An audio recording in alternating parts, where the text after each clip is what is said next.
আসসালামু আলাইকুম। কি ভাবছেন? কোনো ভাবনাতেই কাম হইব না। মাত্র তো শুরু, মাত্র শুরু। নিজেদের ঘরের ষড়যন্ত্র যদি আপনি বন্ধ করতে না পারেন, এই বাংলাদেশ থেকে কোনো ষড়যন্ত্র বন্ধ করা যাইব না। আপনি দেখেন, দিন যত গড়াইতেছে ততই একটা একটা সমস্যা বাড়তেছে। এটা একমাত্র ঘরের শত্রুদের কারণেই এই সমস্যাটা বাড়তেছে। আপনি দেখেন, এখন যে একটা মূর্তি নিয়ে যে এখন কাহিনী আবার নতুন করে শুরু হয়েছে, এতে কিছু মুসলমানও জড়িত আছে, কিছু হিন্দুও জড়িত আছে। এরা আবেগে এইগুলা করতেছে, এরা আবেগে এইগুলা করতেছে। মানে এই বাংলাদেশকে শান্তিতে থাকতে দিবে না। আল্লাহর রহমত যে আমরা এই মোটামুটি শান্তিতে এই দেশে বাস করে যাইতে পারতেছি, কিন্তু অদূর ভবিষ্যতে আমাদের পরের প্রজন্ম এই দেশে শান্তিতে বসবাস করতে পারবে না। মূর্তি তো হবে ওপেন করতে চাইতেছে যে কোনো একটা স্থানে। এমন দিন আসবে মসজিদের সামনে, যেখানে মসজিদ সেখানে একটা মূর্তি থাকবে। এটা তাদের অধিকার, বলতেছে তারা এইভাবে করে। এখন যদি মসজিদ থাকতে পারে তাহলে দেখলাম এটা বিরোধী, দেখলাম যে রাস্তায় নামাজ পড়ে আমরা কি বাধা দিই?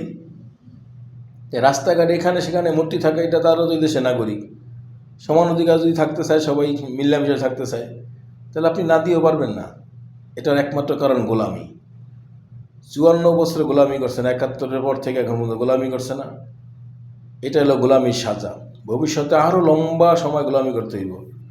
যেমন আপনি অন্যায়কে অন্যায়, ন্যায়কে ন্যায়, মানে যেটা অপরাধ সেটা অপরাধ স্বীকার করতে হইব, যেটা অপরাধ না সেটা অপরাধ নাও স্বীকার করতে হইব।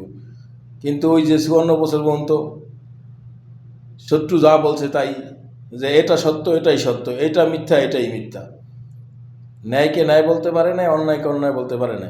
এর জন্য আজকে বাংলাদেশের পরিস্থিতি, বললাম অদূর ভবিষ্যতে আরও অনেক, আরও ভয়াবহ দিন বাংলাদেশের জন্য অপেক্ষা করতেছে। কিচ্ছু করার নেই। স্বাধীনতা আনার চাইতে স্বাধীনতা রক্ষা করা বড় কঠিন। কারণ দেশের স্বাধীনতা রক্ষা করা অনেক কঠিন একটা চ্যালেঞ্জ। এখন বাংলাদেশের স্বাধীনতা রক্ষা করাই একটা কঠিন চ্যালেঞ্জের মধ্যে পড়ছে। আপনি দেখেন, এটা হলো একটা সরকারকে পরাজিত করার একটা সিস্টেম। এটা ঘরের শত্রু বাইরের শত্রু যেখানেই বলেন, আমি সবসময় আমার অনেক ভিডিওতেই বলছি, মূল পরিকল্পনাকারী ঘরের শত্রুরা।